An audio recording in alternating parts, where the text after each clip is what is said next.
카리스마입니다. 오늘은 좀 멀리 이동을 하는 중입니다. 이동하는 도중에 일도 좀 보고요. 그리고 마을밭 몇 군데를 들릴 거예요.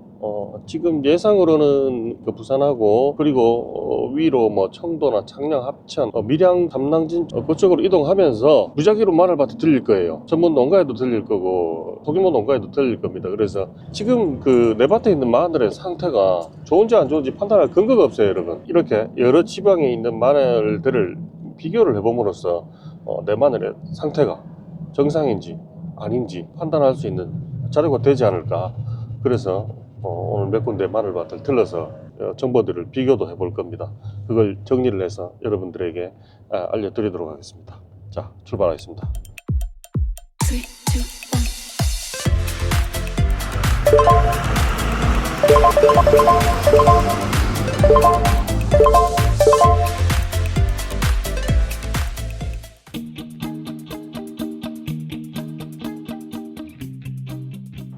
자, 여기는 한림입니다. 지나가다가 마늘밭이 하나 보여서 잠깐 세웠는데 마늘밭 상태 한번 보십시오. 지금 겉잎은 다 말라있죠. 엽수가 몇 개 되는지 한번 볼까요? 자, 요거 엽수 보시면 지금 제대로 잎이 살아있는 건 하나, 둘, 셋, 넷, 다섯, 속에 여섯 개 살아있습니다. 그리고 밑에 말라있는 잎이 한 2개 있으니까 8개 정도 되겠죠. 다른 것도 보면 거의 비슷해요. 한 7, 8장 정도 나와있고 밑에 한두 장 정도는 전부 다 말라있는 경우가 많아요. 여기도 보면 완전히 말라있죠. 그리고 이제 이 마늘 보면 그 제일 큰 잎들이 밑으로 처지다 보니까 처져서 이렇게 비닐에 닿은 쪽에는 다 말라있어요. 대부분 지금 마늘밭이 이런 상황이에요. 축 처져 있는 큰 잎들은 여기도 보십시오. 부직포에 닿아 있는 잎들은 다 말라 있죠. 근데 내부의 잎들은 다 살아 있단 말이에요. 약간 빨간 거 이거는 뭐 추위에 노출이 되면 안토시아닌이 많이 나오면서 추위에 견디기 위해서 이렇게 빨갛게 변하기도 합니다. 그리고 이 토양의 그 수분 상태, 땅속으로 한 20cm 정도 진단기를 넣어서 비닐 피복 내에 토양 수분을 한번 측정을 해보려고 합니다. 진단기를 한번 넣어 보도록 할게요. 토양의 전기 전도도 하고 그 수분 그리고 온도 같은 걸 측정할 수 있는 기계입니다. 이걸로 한번 밭에 찔러 가지고 수분 상태를 한번 측정을 해 볼게요. 20cm 정도 들어갔습니다.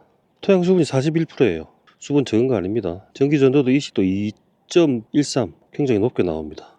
토양 온도는 15도. 일기예보상 가물다고는 해도 피복이 돼 있고 토양 내부의 모간수 때문에 물이 없어서 말라서 저렇다고 생각하기에는 조금 문제가 있겠죠. 자, 다른 곳으로 한번 이동해 보도록 하겠습니다.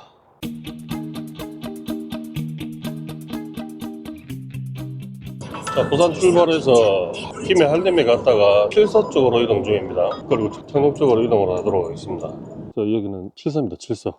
대구 옆에 칠서 아시죠? 여기 칠서 IC 내려가지고 마늘밭이 많이 보여서 잠깐 들어가서 마늘 상태를 한번 보고 나오도록 할게요. 자, 마늘밭 전경입니다. 배색 비닐로 멀칭을 했고요. 여기도 김해 한림에서 봤던 것처럼 비닐에 닿은 잎들은 거의 다 노랗게 말라있죠. 엽수는 지금 셋, 넷, 다섯, 6개 정도 엽수가 나와있어요. 여기도 보시면 근데 마늘밭이 전체적으로 누렇죠. 특징이 보시면 다 땅에 닿아있는 잎들이 주로 많이 노래져 있어요.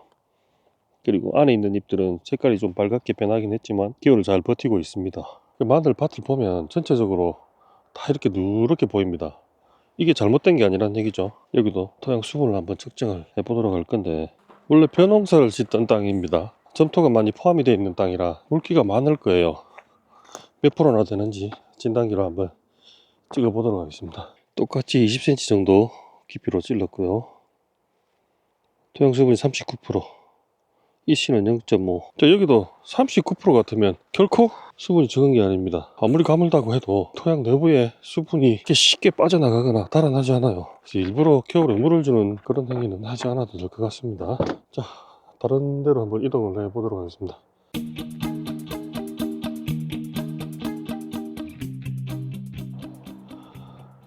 예, 여기는 창녕군 영산면입니다. 여기 전문 농가죠. 여기 마늘 상태를 한번 볼게요. 지금 여기 있는 거 잎을 보시면 말라 있는 것까지 하나, 둘, 셋, 넷, 다섯, 여섯, 일곱 장 정도 나와 있습니다. 전체적으로 다 아까 본 것처럼 처음에 나와 있던 잎 한두 장은 다 말라 있어요. 마늘밭이 그냥 위에서 보면 누렇게 보입니다. 자, 요거 이제 토양 내 수분을 한번 체크를 해 볼게요. 41%, 이씨는 0.5, 이렇게 토양 내 수분이 41% 정도, 40%, 약 40% 정도 있다는 얘기입니다. 아까 몇 군데 들렀던 밭하고 뭐 차이가 없어요. 사진 보시면 사진 찍을게요. 아랫잎은 거의 다 말라서 못 쓸 정도로 돼 있죠. 여기 비닐에 붙어 있는 잎들이 다 이렇게 마르는 겁니다.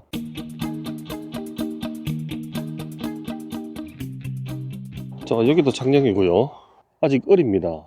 어리니까 잎이 좀 빳빳하게 서 있을 거고, 처음에 나온 잎들도 그렇게 크지가 않으니까 비닐에 많이 안 닿게 되죠. 여기는 그렇게 마른 잎이 많이 보이지는 않아요. 지금 잎이 남아 있는 게 4장 정도 나와 있습니다. 하나, 둘, 셋, 넷, 5개 정도. 근데 여기도 마찬가지인 게 처음에 나온 잎들은 다 이렇게 말라 있어요. 위에서 보면 전부 마늘이 이렇게 보입니다. 그리고 그 대서 마늘이나 남도 마늘 같은 마늘하고 홍산 마늘하고 또 크는 스타일이 달라요. 자, 여기 보시면 알로에처럼 이렇게 커 있죠. 이게 홍산 마늘인데 하나, 둘, 셋, 넷, 다섯, 여섯, 지금 6장 정도 나와 있고요. 그 잎집이 굉장히 짧아요. 다른 마늘은 어린데도 불구하고 저렇게 잎집이 좀 긴데, 여기 잎집이 얘들은 알로에처럼 지제부에서 바로 이렇게 잎이 막 나와요. 이 마늘을 비교해 보시면 여기하고 여기하고 조금 다르죠. 품종이 다르거든요. 이런 홍산 마늘 같은 종류들은 성장이 좀 왕성하고 하위 잎이 잎집이 좀 짧기 때문에 지제부에서 얼마 안 올라와서 잎이 이렇게 나온단 말이에요. 그래서 지면에 더 가깝습니다. 그것 때문에 잎이 지면에 닿거나 비닐에 닿아서 좀 더 빨리 손상을 입을 수도 있어요. 여기는 90보 아닌데 보십시오. 여기하고 생육에 큰 차이는 없어요. 조금 더 큽니다. 조금 더. 잎은 조금 덜 노래요.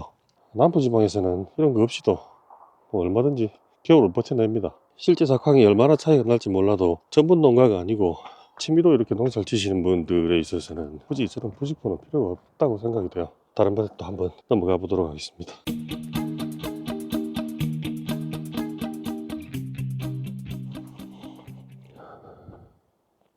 자, 계속 지금 그 창녕 근처로 돌고 있는데, 이게 참, 마늘 보십시오.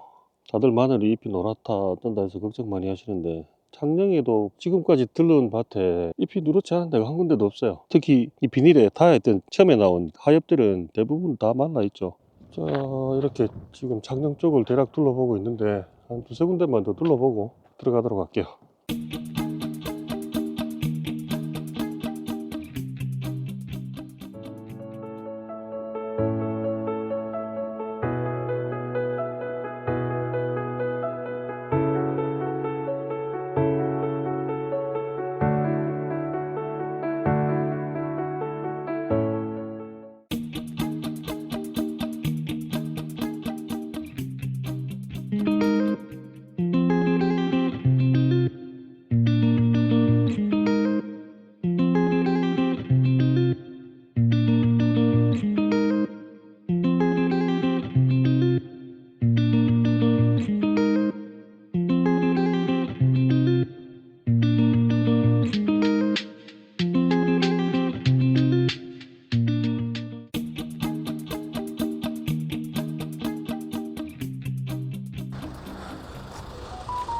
이쪽 지나가다 보니까 마늘이 형편없어요. 형편없어서 제가 잠깐 들어가 봤는데, 이 맨 처음에 나왔던 이런 잎들이 이렇게 다 노랗게 돼 있어요. 날씨가 추운데 전혀 데미지가 없을 수는 없거든요. 여기 있는 마늘도 동일합니다. 이걸 보고 사람들은 마늘 밭에 가보니까 누렇게 다 말라있더라, 큰일 난 거 아니냐, 이렇게 말씀들을 하세요. 근데 마늘이 천하무적도 아니고 그 추운 겨울날 밖에 있는데 정상적인 모습을 하고 서 있는다는 걸 기대하시면 안 되는 거 아니겠어요? 버텨내는 거예요. 버텨내는 과정에서 처음 나온 잎들, 이런 잎들은 손상이 되고 도태가 되는 겁니다.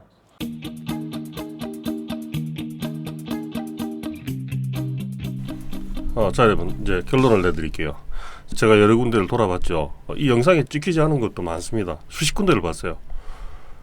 중요한 건 단 한 군데도 하위엽이 말라 있지 않는 곳은 없다는 겁니다. 우리가 뭔가를 키울 때 이렇게 월동하는 그런 식물들, 그런 작물들은 깨끗하게 큰다는 자체가 비정상이에요. 추워요. 여러 가지 환경적인 것들이 불리합니다. 거기서 그 겨울을 버텨내는 과정이에요. 내가 내어줄 것도 있고, 견디지 못하면 내가 잘못될 수도 있고, 식물은 그런 겁니다. 그런데도 불구하고 얘들은 잘 버티고 있는 겁니다.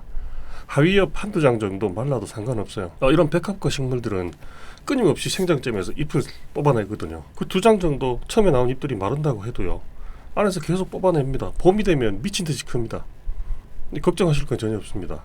잎이 많이 말랐다고 해도 절대 걱정하실 거 없습니다. 그리고 절대 가물어서 물이 없어서 그런 거 아닙니다. 물 줄 필요 없고요. 그리고 거기다가 영양제, 비료 지금은 주실 필요 없습니다. 완전성 비료를 뭐 미리 주겠다라고 하면 그건 제가 어떻게 말씀드릴 수는 없지만, 지금 당장의 어떤 그런 상태를 개선하기 위해서 비료를 주거나 아미노산, 영양제를 주거나 하실 필요는 없다는 겁니다. 그러면 언제 주느냐? 실제 날이 풀리고 이 마늘의 생육이 진행이 될 때, 그때 영양제를 주시든 비료를 주시든 주시면 돼요. 그리고 그거보다 중요한 게 여러분, 뿌리 영해입니다. 그리고 고자래입니다. 그리고 흑색 썩은 균핵병입니다. 그 중에 제가 가장 강조드리는 것이 뿌리 영해인데, 이 뿌리 영해는요, 경남 쪽 날씨에서는 겨울에도 생육이 가능해요. 그래서 지금도 마늘을 뽑아서 현미경으로 보면 밀도는 낮을지언정 뿌리 영해가 있습니다. 근데 그 뿌리 영해의 밀도가 봄이 되면, 2월 중순 정도 되면 그때부터 엄청나게 늘어난다는 겁니다. 그 뿌리 영해가 뿌리를 가해하고요, 그리고 인경을 가해를 하게 되면 거기에 상처가 나죠. 그 상처로 흑색 썩은 균핵병의 병균도 침입을 할 수 있고요.